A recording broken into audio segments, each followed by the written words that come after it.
Hello, I'm Jim Cuno, President of the J. Paul Getty Trust. Welcome to Art and Ideas, a podcast in which I speak to artists, conservators, authors, and scholars about their work. I had heard the tale and knew what to expect, but it was by far the most damaged painting I had seen. When it arrived, it came into the studio and the damage was almost all that you could see. In this episode, I speak with Getty Museum Paintings Conservator Laura Rivers and Getty Conservation Institute scientist Douglas MacLennan about Willem de Kooning's painting, Woman-Ochre.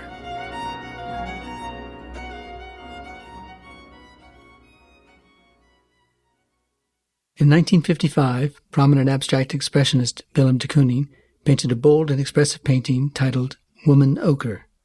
30 years later, in an act of thievery, the painting was cut from its frame, ripped from its backing, rolled up, and stolen from the University of Arizona Museum of Art. In an astonishing incident of good fortune, the painting was recovered 32 years later in 2017. Getty Museum's senior paintings conservator, Ulrich Birkmeyer, and Getty Conservation Institute head of science, Tom Lerner, together with conservator Laura Rivers and conservation scientist Douglas MacLennan, led a multi-year campaign to conserve and analyze the painting. The result of this complicated treatment went on view recently at the Getty Center. I spoke with Laura Rivers and Douglas MacLennan about their work as we stood before the painting in the Getty Museum Gallery. Laura and Douglas, thanks so much for speaking with me in this podcast episode. Laura, we're here talking about Willem de Kooning's 1954-1955 painting, Woman-Ochre, which was cut and ripped from its frame by an unlikely pair of thieves, Rita and Jerry Alter. Give us a brief sketch of the theft and why the painting came to be treated by the Getty Museum and the Getty Conservation Institute. On the day after Thanksgiving in 1985, a couple entered the University of Arizona Art Museum, and it was very early in the morning. She stayed downstairs and spoke with the guard, and he went upstairs. And at that point, he must have had a box knife, and he sliced I actually have difficulty talking about this. At that point, he sliced the painting, or attempted to slice the painting from the frame. And it must have been a very stressful moment. He didn't make it all the way through both canvases. And the painting did not come away as he probably expected. And he made the choice in the moment to pull the painting from the lining. And that resulted in more damage than would have otherwise occurred. When the painting was recovered in 2017, a group of colleagues who are specialists in de Kooning's work gathered at the University of Arizona and evaluated the painting and considered what next steps should be. And ultimately, in part because of work done by Susan Lake and the GCI here, the decision was made to approach the Getty. Yeah. Now you mentioned that the GCI, that's the Getty Conservation Institute, and you and Douglas being a scientist at the Institute, have very different expertise. You're a paintings conservator and Douglas is a conservation scientist, as I said. Give us a brief account of what you do as a conservator, and then Douglas, tell us what you do as a conservation scientist. I think the wonderful thing about both our positions is that we work very closely together. I am a paintings conservator, which means that I study and come to understand the paintings with the long-term goal of caring for them and preserving and, if needed, treating them in accordance with the artist's original wishes to the extent possible. Douglas? My background actually is in paintings conservation, so I feel a lot of the similar kind of ethical guidelines as Laura here just explained. However, I'm not working in a vacuum, and most of my colleagues actually are PhD chemists or physicists. So we really rely on each other's varying expertise and background to sort of approach these research questions and research projects. The GCI as a whole has a wide remit in terms of conservation and our contributions to the field, but the department that I'm involved in, the Technical Studies Research Group, our remit is really to support the work of conservation studios both here at the Getty Museum as well as abroad on collaborative projects that we do. Myself, I look primarily at paintings or painted objects, and we study the different materials of artists, the different techniques. We look at the degradation phenomenon of different painting materials from antiquity all the way, in the case of de Kooning, to the 1950s. Yeah. Okay, let's get to the painting itself. Laura, describe for us what the painting looked like when you first saw it. It was noisy, actually. What do you mean noisy? It was visually noisy. The fragmentation of the paint surface had been so tiny and complete in many areas that there was a scattered field of small fragments across the surface. And that created a kind of visual noise that made it very difficult to focus on the image and on the painting. What do you mean by small fragments? Literally small fragments of paint that had come away from the canvas as the painting was being pulled from the lining. Yeah.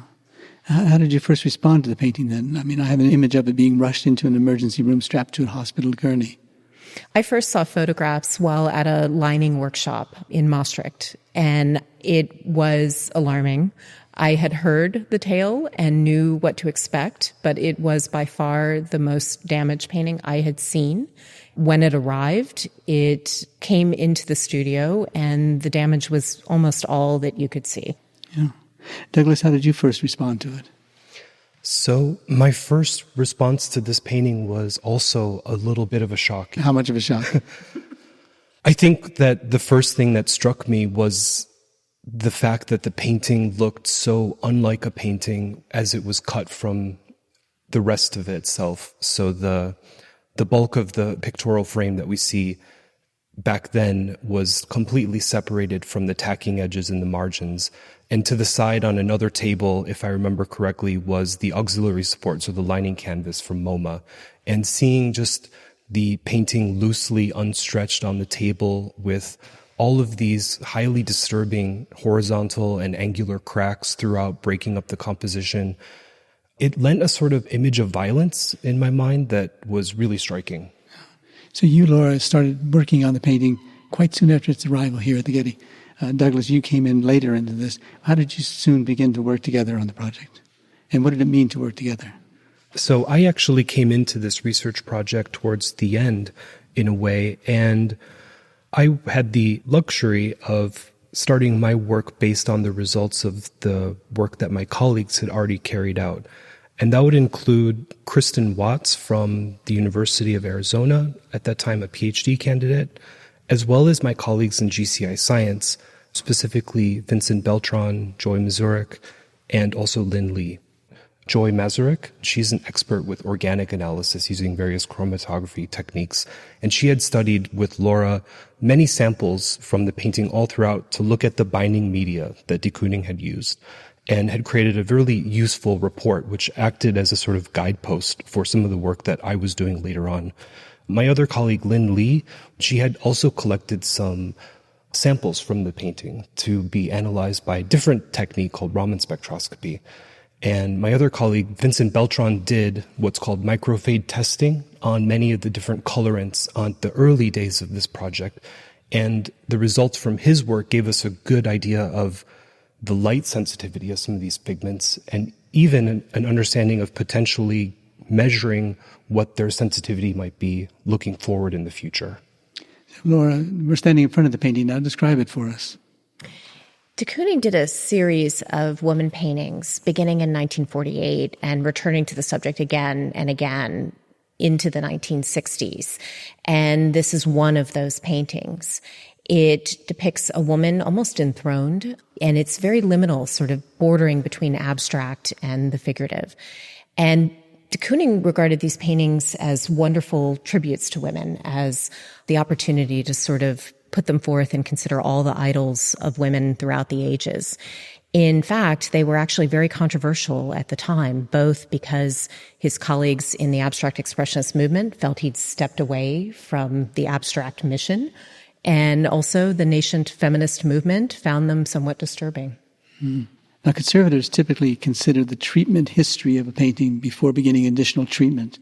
Describe for us why you work this way and how it informs your response to the painting. When we begin a conservation treatment, we undertake a great deal of looking and a great deal of research. Understanding what the painting has been through and what it is composed of and how it was made is crucial to the process of designing a treatment going forward. In particular, a wax resin lining, which can so shift the fabric and shift the paint, in some cases flattening the paint, is a really significant occurrence in the life of a painting, and it's crucial to understand. Additionally, when the painting was at the Museum of Modern Art in 1974, they also made the choice to varnish the painting. And that was a decision that de Kooning had never made. So that was the first time that varnish was on the surface. You mentioned MoMA. In 1974, MoMA treated the painting or approached the painting for treatment. Tell us about that and why that was important to your project. So other people could probably speak to the MoMA treatment much more than I, but as I understand it, the painting was lined in 1974 while it was at the MoMA, and they used a wax resin adhesive, and that auxiliary canvas is still here as part of the show this morning, just on that wall over there. Yeah. And Laura? So the painting was actually damaged while it was on tour in 1973. And the decision was made to send it to the Museum of Modern Art. And at that time, they made the choice to line it and varnish it.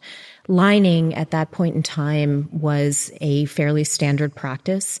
And while it's not a choice that we might make today, it was done with the best of intentions.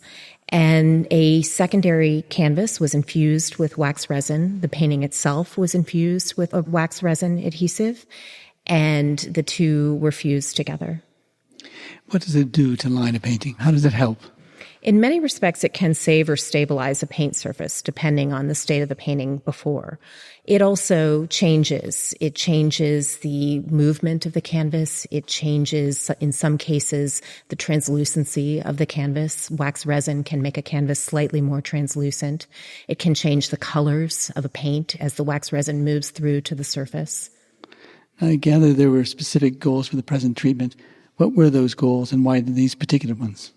Very specifically, the first priority was to stabilize the really fractured, fragmented surface. And the bulk of the conservation treatment, almost 2 years of pandemically extended time, involved taking those fragments and working under the microscope to secure them back to the canvas and ensure that they would remain there. The next goal was to remove the varnishes. A varnish had been applied in 1974 at the Museum of Modern Art. Another varnish had been applied after the theft, and those had significantly altered the surface.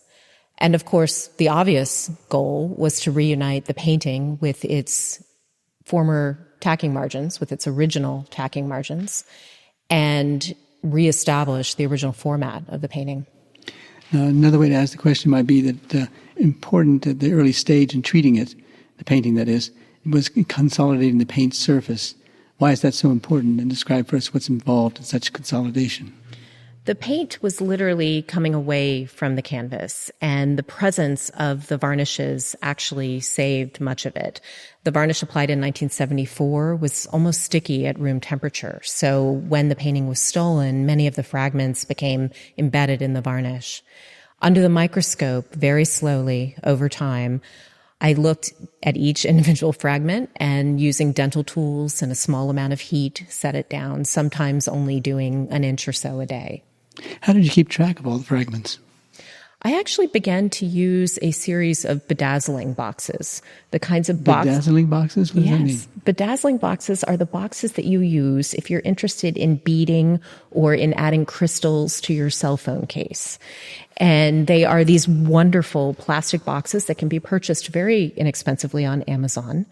And through the good graces of the GCI, specifically Joy Mazurek, we were able to determine that this plastic was not giving off phthalates and would not impact the analysis. So I was able to use them and still preserve the samples for study. Douglas? At this point of de Kooning's career, he's really experimenting with a lot of different paints, artist paints, house paints, exterior sign paints, etc. And if these boxes that Laura's talking about, these bedazzling boxes, might contain any of these chemical markers for certain types of binding media, in this case maybe phthalates, then it might give Joy a false positive, and therefore we may misinterpret the type of paint that is in this painting. Now, we were just talking about the consolidation of the painting. How did the consolidation affect the appearance of the painting? It dramatically reduced the visual noise. So in addition to sticking down the paint that was still semi-attached, and all of this is happening under a microscope, I was also gathering up fragments that had just scattered across the surface, and using these small boxes and a gridded out image of the painting to sort of locate them and record where I had found them. In some cases, very few cases, a few times a day, I was able to put a fragment back where it actually belonged, maybe an inch or two from where it originally had been. So in many respects, this was the smallest jigsaw puzzle I've ever worked on, and also the largest. Yeah, I can imagine. What about scientifically examining the painting? How do scientists see paintings different than, say, conservators? So the science on a picture like Woman-Ochre is really, really complicated. Looking at this painting here in the gallery now, you can see there are yellow paints mixed with red paints, mixed with orange paints and brown and white and black.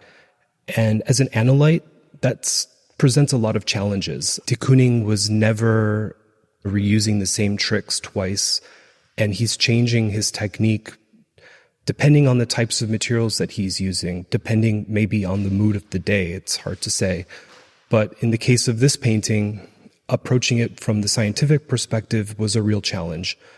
And one of the benefits that we have at the GCI is the expertise from so many different people. So this was a team effort, like a lot of science. And because of that, we were able to divide a very complex problem into more manageable pieces and start to answer questions and build up a model of what we're seeing here this morning from a material point of view. I think what's really extraordinary about this project is that conservation and conservation science really came together in the best way possible. And the treatment, in many respects, could not have been carried out without the work that was undertaken by the GCI. We often work on paintings in tandem, but this is the ideal example of how one affects the other so dramatically, how the science really drives the treatment. Now, as part of the treatment of the painting, it was the cleaning of the painting. What was involved in cleaning this particular painting, and why is it cleaned, and what role does that play? There were 2 varnishes present on the painting, and that had dramatically shifted our experience of the surface, obscuring the undulation of matte and gloss that was characteristic of de Kooning's painting at this moment in time. De Kooning hadn't chosen to varnish the painting, and so we knew we needed to remove those. Initially, we were very concerned about the charcoal present in the paint. All of these paintings are an amazing back and forth between painting and drawing, and he's using both paint and charcoal coming back and forth between the two. And so we could see fragments of charcoal on the surface, and that raised questions about whether those could be safely cleaned, had they been saturated by varnish before, and that was initially the concern. But as is often the case with conservation treatments, it ultimately wasn't the larger issue. How would I see the effects of cleaning on the painting? Before the painting was cleaned, it would have been difficult to stand in front of it and take in the whole of the painting and be able to see the subtle differences in the paint. So the very glossy black looked much the same as the very matte and ethereal phthalo blue in the upper left corner. And that really wasn't the case and wouldn't have been de Kooning's experience of the painting. Once you remove those varnishes, you're able to take in the velvety quality of the phthalo blue and the rich, almost dripping quality of the black. I gather there are sometimes concerns about removing the varnish layers of a painting. What were the concerns about removing the varnish layers of this painting? Yeah. So the particular issue for this cleaning really became an unusual rhodamine pigment, the hot pink that we see in the figure's shoulders. And that was identified by the GCI and really restricted the kinds of solvents that could be used to clean the painting. The macro XRF was really essential to understanding where the rhodamine pigment was on the painting and thus to determining how exactly the painting could be cleaned. Now, we hear a lot about XRF when talking with conservators or scientists about works of art, and that, I gather, is a non-destructive analytical technique. Tell us more about that, what it is, and when in treating a painting do you use an XRF, and how does it affect the appearance of the painting? Yeah, those are good questions. XRF stands for X-ray fluorescence. It's an X-ray-based spectroscopy. As you said, it is important in our field because it doesn't require samples. X-ray fluorescence is an elemental analytical technique. It's based on the principle that if you expel with energy an electron, another electron in that atom will fall and it will replace the expelled electron. And the energy difference between the electron which was ejected and the one that replaced it is fluorescence. And that's what we're detecting. And that energy is characteristic for an individual element. So if we think of maybe holding something in our hands as we're an element, the energy that I, Douglas, emit would be different from the one that you emit. And our detector can measure those energies. And we can see either in a point or in many, many hundreds and hundreds of thousands of points, then create a map. What instruments do you use to look so closely at a painting? We have a number of spectrometers in the lab, but the one that was probably the most useful for this project was an instrument manufactured by a company, Bruker, in Germany. It's an X-ray fluorescence spectrometer, which is connected to a motorized gantry. And we collect measurements on the fly in a raster scan, maybe for de Kooning, a couple million points, put those points together, look at them from a perspective of, well, I'd like to see just this energy for copper or for tungsten or molybdenum or titanium, and then see the distribution of that element all across the entire painting. And you can imagine as a visual map how powerful that is. Yeah, I can imagine. What about microfade testing? What is that and how do you use it in your work? Microfade testing is another important analytical technique that we use on painted surfaces. Vincent is our resident expert, so I wish he was here this morning to explain the technique in a much more sophisticated way than I am able to. But as I understand it, it involves taking a very, very small area of what you're measuring and exposing that to light and measuring just the first perceptible change and comparing that to a set of well-known standards. You can extrapolate on the sensitivity of that material to light. And what's really, really powerful about MFT, microfade testing, is that it's one of the very few techniques that we're aware of that allows you to say in the future, this material, for example, the bright red pink in the de Kooning, which is a rhodamine pigment. PR81 is its kind of industrial name. It's a phosphotungstomolybdic acid, and it is what we found the most light-sensitive pigment in this painting. It's likely already changed. We have a little bit of evidence to suggest that maybe the paint was located and still visible in more areas of the woman, which we don't really see anymore. But we know, for example, that its light sensitivity, as predicted by MFT, microfade testing, would suggest that in the future, the custodians of this painting should be somewhat mindful of its exposure to light. Now, while you're in the laboratory doing this kind of work, and Laura's in the conservation laboratory, the studios, how are you communicating to each other, and on what regular basis do you do so? There is a door between the two spaces, and we regularly run back and forth through that door. So it is literally a daily conversation, and that is the most extraordinary and amazing thing about working here. So the Technical Studies Research Lab, although it's part of the GCI, we're in the museum envelope and we're in the same controlled environment as the museum conservation studios are. And our lab is designed in a way for paintings or any objects to be brought to the lab. So very critically, paintings don't just leave the museum for analysis, but they can come to our lab. And our proximity geographically within the museum allows us to have really a daily check-in and keeping each other apprised of what's going on. One other source of information that you used was the written or vocal evidence of de Kooning's intentions in his paintings from art historians and from de Kooning himself. Tell us about that.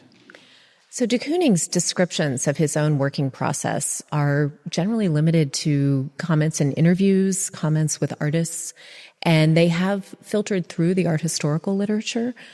And in some cases, ideas that were correct at one point in time are applied to the whole of the career, or ideas that actually were somewhat erroneous persist throughout the literature and are repeated. At a certain point in time, Susan Lake, who's both a conservator and also a PhD technical art historian, undertook a major study of de Kooning's work, looking at a number of paintings, primarily in the Hirshhorn Museum and Sculpture Garden, and engaging with the materials, which in some respects are the most powerful primary sources. Yeah, de Kooning was famously an expressive painter, once saying, "When I think of painting today, I find myself thinking of that part that is connected to the Renaissance. It's the vulgarity and fleshy part of it which seems to make it particularly Western." How are we certain that with all the scientific equipment and treatment of the painting that you've applied, that we're not losing some of its vulgarity and fleshy part? I think standing in the room, it's fairly strongly still there. Additionally, the science really serves to understand the artist in a way that we can't otherwise, particularly in circumstances where they didn't leave the kinds of clues about or the kinds of statements about their work that we as conservators would love to have. So what do you do to keep the hand of the artist visible in all of this process? Understanding the materials and understanding how they might have appeared when de Kooning finished the work is really crucial to understanding what the goals are for the treatment.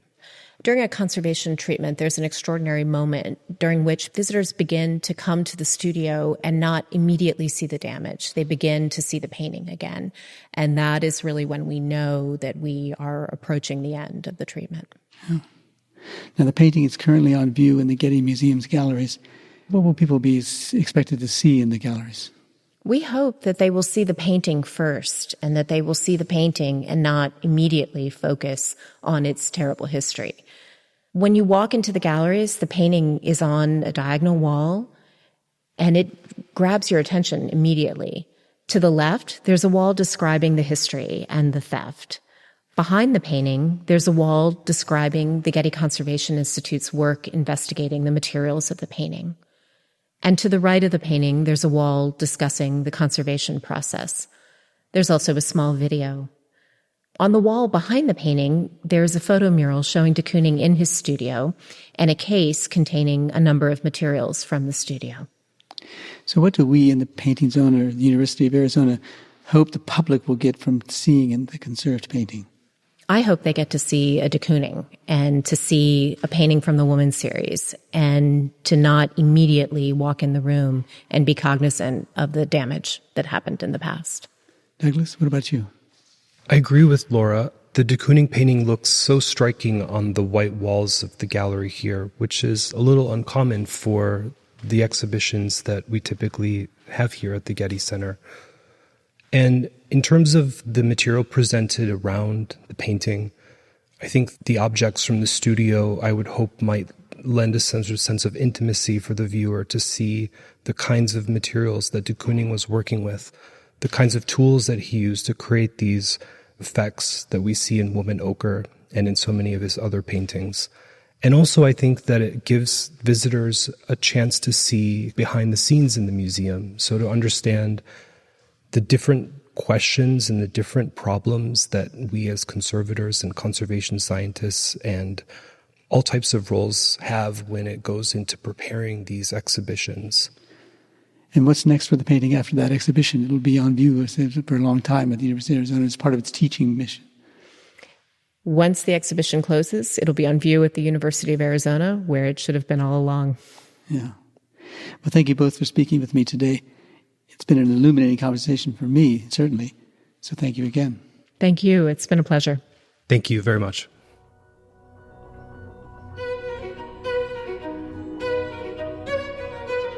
Willem de Kooning's Woman-Ochre is on view at the Getty Center through August 28, 2022. This episode was produced by Zoe Goldman, with audio production by Gideon Brower and mixing by Mike Dodge-Weitzkopf. Our theme music comes from the Dharma at Big Sur, composed by John Adams for the opening of the Walt Disney Concert Hall in Los Angeles in 2003, and is licensed with permission from Hendon Music. Look for new episodes of Art and Ideas every other Wednesday. Subscribe on Apple Podcasts, Spotify, and other podcast platforms. For photos, transcripts, and other resources, visit getty.edu/podcasts. And if you have a question or an idea for an upcoming episode, write to us at podcasts@getty.edu. Thanks for listening.